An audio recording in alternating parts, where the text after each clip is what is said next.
Garai hartan, bazegoan jesuitetan zapai de sant, zaten geruen, ezta? Eta horrek izan eban ideia nik uste dute oso ona, eta izan zen klub juvenil bat montatzeko ideia, ezta? Eta horretarako, gure kuadrilla, ja, 7, 8 urtekuek, izan ginen klub juvenil horren fundatzaileak, ero lehenengo bultzatzaileak, ero ez dakizan esan. Ze ideia zen, klub juvenil horretaz 14 urtetako gazteak elkartzea. Eta gu ja geunden mugan, 8 urtekaz, eta ordure topatu eban Padre Sanzek guretzako kargu bat, aholkulariak. Eta nortu zineten sortzaileak edo lehenoko aholkulari talde horitakoak? Bai, nirekin egon ziren jesuitetan ikasten Iñaki Gorroño, Josu Retes, Joseba Txontegi, Pedro Garay, Julio Pérez, nireu, eta gero jesuitetan etzegoen bat neska izatearen orain nire bastea dara Victoria Eugenia Ruiz Bikendi. Ze gurekin elkartu zen eta kuadrillagoan zen praktikan denetan, ez da? Eta bai, eta talde hori bat ez be.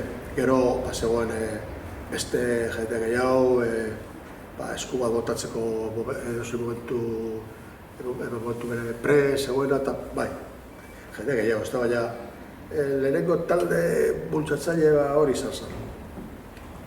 Hala ere, sasoi horretan adin nagusitasuna 21 urte.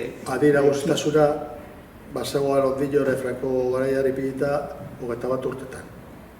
Eta horretarako ofizialki paperak egiteko eta klub hori legalizatzeko frankismo garaiko legeaz beharrezkoa zen, ezinbestekoa zen adin nagusiko baten bat.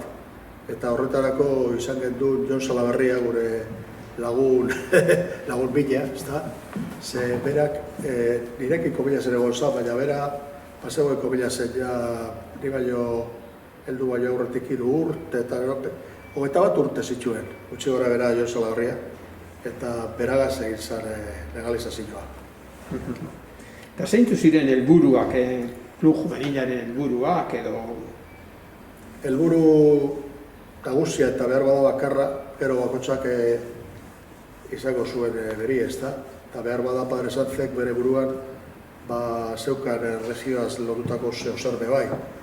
Baina, printzipioz, klub juvenil horren helburua zen 18 urtetako jendia elkartzea, elkar ezagutzea, elkar bizizatea, leku lasai eta poli baten jolastean, pinpon, futbolilla, kartetan, xakea, dametan, takit. Eta hasikeran etxegoan dantxalekurik, bakarrik hori jolasak eta halako gauzak. Eta handik itxira, behar da urte bete, urte 2 pasaute ez dakit, apaizek kas sozial hori obispau erazan, ez da? Eta